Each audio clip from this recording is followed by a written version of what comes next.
guys, it's Caroline from Chaos Theory here with the last installment of our Scientology trilogy that we've done. So we've talked about L. Ron Hubbard, we've talked about Scientology itself, and today we are diving into the celebrity aspect of the religion, which is huge.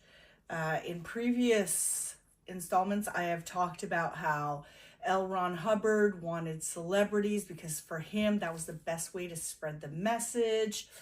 So we're going to talk today about the celebrities that were born into this, the celebrities that have left, and how being a celebrity in Scientology is very different than being a Sea Org member or being just a normal parishioner.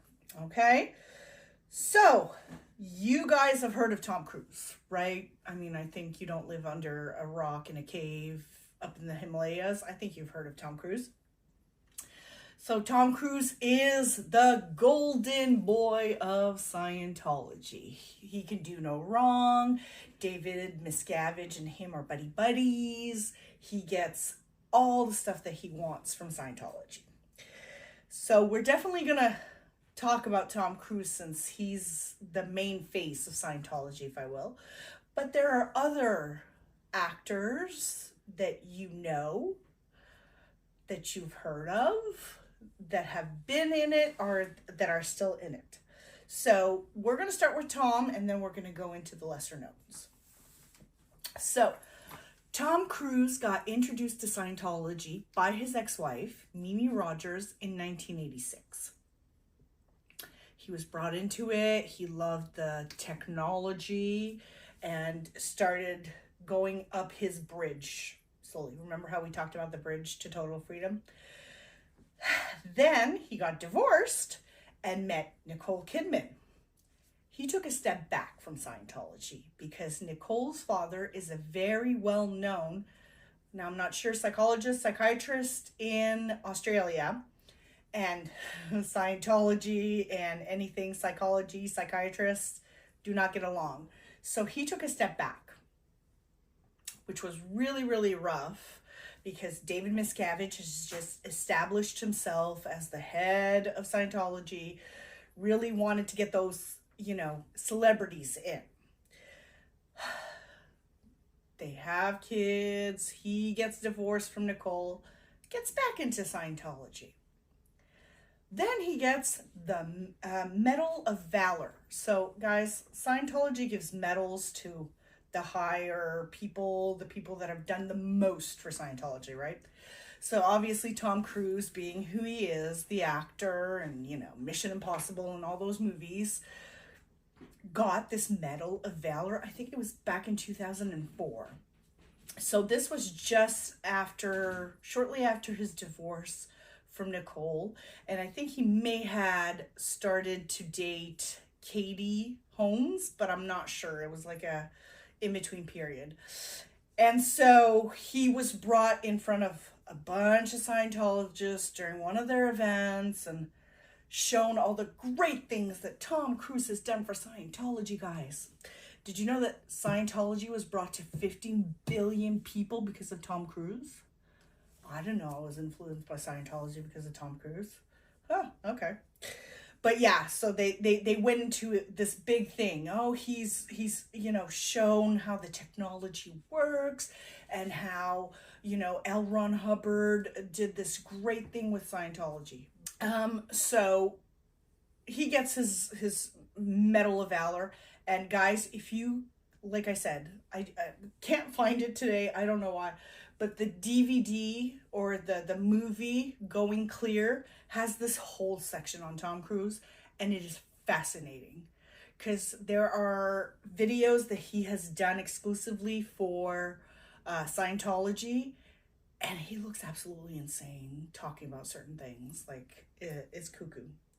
So Scientology, like I said, has done a bunch of stuff for Cruise. They have pimped out his cars. They make sure that when he comes to LA and he comes to the Celebrity Center, everything is pristine. They rent houses for him. They give him extra security. They basically packaged a whole woman for him too. Like, he had this girlfriend during this between Nicole and Katie period. She was a Scientologist. They groomed her to be his girlfriend. So here's your favorite food now. Here's what you like. Here's how you act. It's in the documentary, guys. It's insane to me. So then he meets Katie Holmes. He jumps up on the couch on Oprah, acts like a cuckoo person. They get married. What was it, in 2006? I think they got married in Italy. Guess who was his best man? David Miscavige. Good old Dave. Makes no sense, but whatever. Then, you know, they have their daughter, and I'm thinking that Katie was probably brought into the technology a little bit, but not too much. Now, a lot of people go, why aren't the ex-wives talking? Like, Mimi Rogers she left Scientology. Nicole was never in it, I don't think. And Katie may have been in it for a short period, but so they don't talk about Scientology because they have an NDA. They have a non-disclosure agreement after they get divorced so that they can get their money to not talk about this stuff. So they will never talk about this stuff. Even the girlfriend that they gave him doesn't talk about Tom Cruise. She doesn't acknowledge any of that. Tom Cruise has gotten people tried. I don't know who exactly he got into, but he tried to get Will and Jada Smith into it. Unclear if they actually are or not. And he tried to get the Beckhams. Like, that's insane. Anyway, recruiting. So as you guys remember, in the Bridge to Total Freedom, you go up and then you do your OT levels, right? Which are like the big stages of Scientology. So Tom Cruise has been an OT6. So he's heard the Xenu story at OT3. Still didn't leave. It's still fine. There's Xenu. That's okay. We're on board with Xenu. But he's been at OT6, guys, for a really long time. And the whole point is that you go up the bridge. Like, you don't stall at one level. You need to go up. But hey, Tom is very busy. He's doing movies. He's doing great for the community. We have to let him be. So I remember on the podcast that I listened to on YouTube from Aaron called Growing Up in Scientology, he talked about how it's insane that, like, some people speculated that he was OT6, and some people have confirmed, no, he's still OT6. He's been OT6 for a couple of years, not moving. But hey, we accept it. It's okay. He's still donating money. He's still giving to the cause. He's spreading the message of Scientology, so he can do no wrong. So that's Tom Cruise in a nutshell. I have no clue if his kids... You know how when you're a Scientologist, you pay for your kids' bridges, you pay for your wife's bridges, and like your spouse. And I don't know if his kids are into Scientology. My guess is no, but you never know. So that's the whole point, right? Bringing other people in. So that's it for Tom Cruise. We're folding that up, putting it in a box, and we're done. Now, before Tom Cruise was the golden boy, there was another golden boy in Scientology. You could probably guess who it is. He was real big, late 70s, early 80s, 90s. It's Mr. John Travolta. So John Travolta was the golden boy because of Saturday Night Fever. Brought Scientology, he was in Scientology magazines, he talked about it. Doesn't talk about it so much now, but huge files on him apparently, like thick files with his auditing, like everything that he said during his auditing sessions. Apparently it's a lot. So he brought his wife and his kids into it.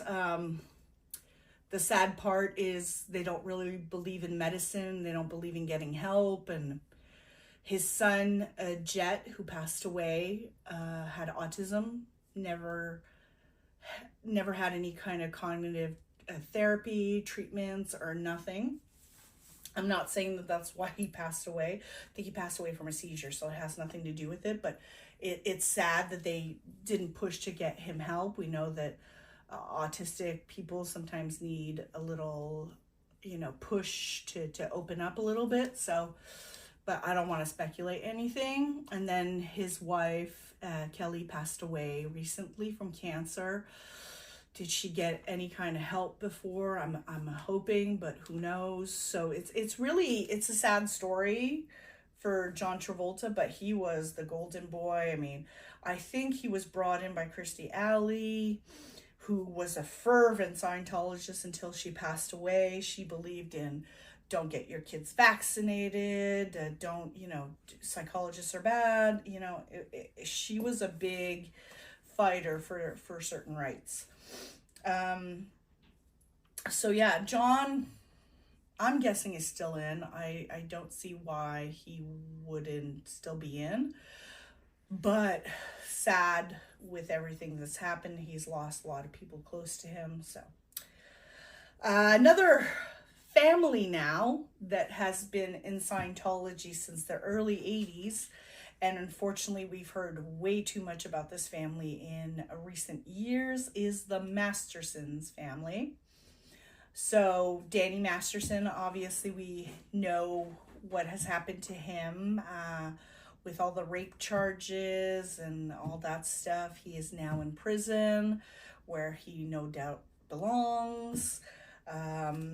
So it's not just him though. He has another brother named Chris, who you guys have probably seen in Malcolm in the Middle. His parents have been in it, and so his sister. So Chris, his brother, was introduced Scientology to his then girlfriend, who is Laura Prepon, who played with Danny in That 70s Show. So when Chris started dating her, he brought her into Scientology. So the Mastersons weren't necessarily born into it, but they grew up in it. Another celebrity that spent a little bit of time in Scientology is River Phoenix, who passed away in 1993, unfortunately. He spent a little time with his family in Scientology. Who else? We have Giovanni Ribisi and his family have been Scientologists for quite a number of years. Like I said, Laura Prepon, Juliette Lewis was into Scientology, but she has left. Then the other big one that I found out about that I did not know was Elizabeth Moss. Elizabeth Moss from The Handmaid's Tale, which is a show that I've loved. I had no clue that she was a Scientologist. She was actually born into Scientology too. So a lot of these families, guys, are second, third generations, because as we know, Scientology has been around since the 50s. So a lot of times it's second or third generation. Obviously, there's Leah Remini, who's been very, very vocal since she has left Scientology. Director Paul Haggis, who's also been very vocal. Singer Beck was in it for a while. I think he was born into it. He's actually left Scientology.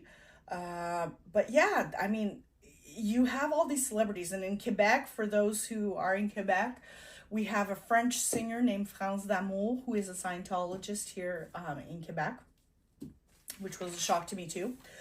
But yeah, so, I mean, like we said, celebrities hold a special status in Scientology where we cater to them, right? There are celebrity centers. The first celebrity center opened in 1969 in LA, and now there are 8 across the world.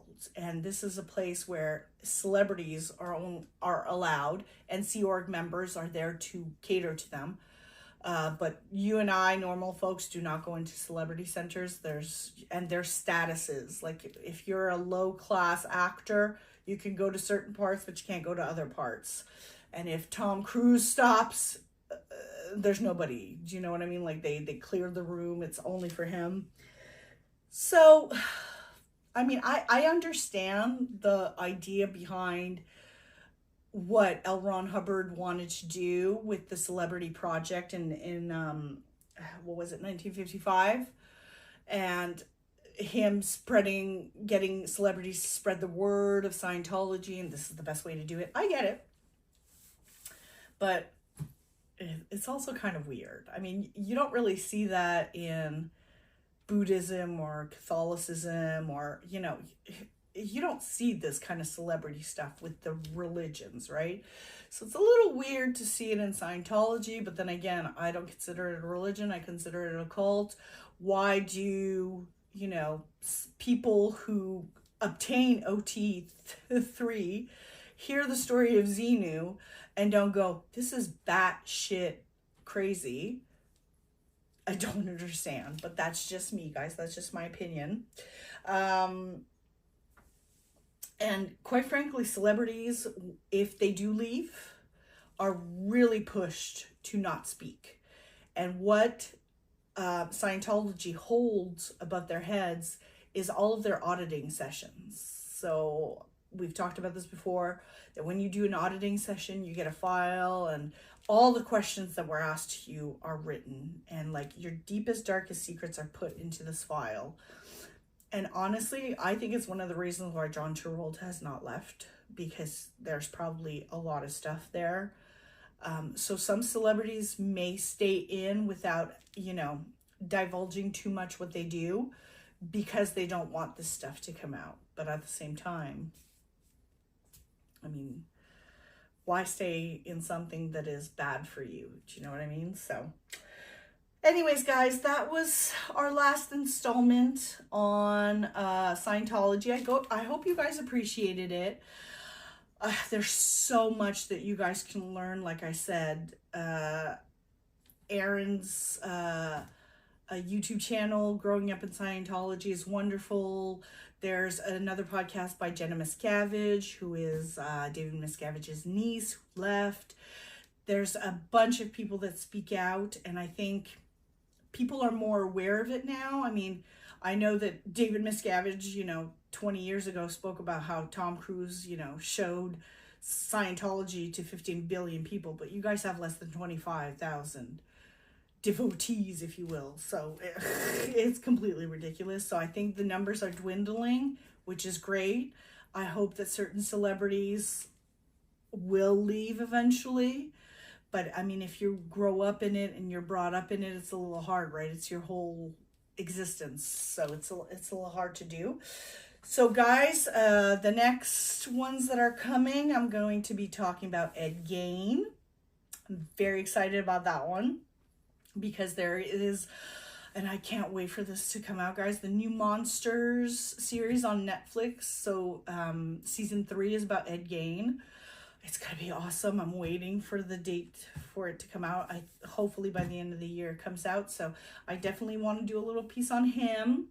And I will be doing 2 pieces in French exclusively.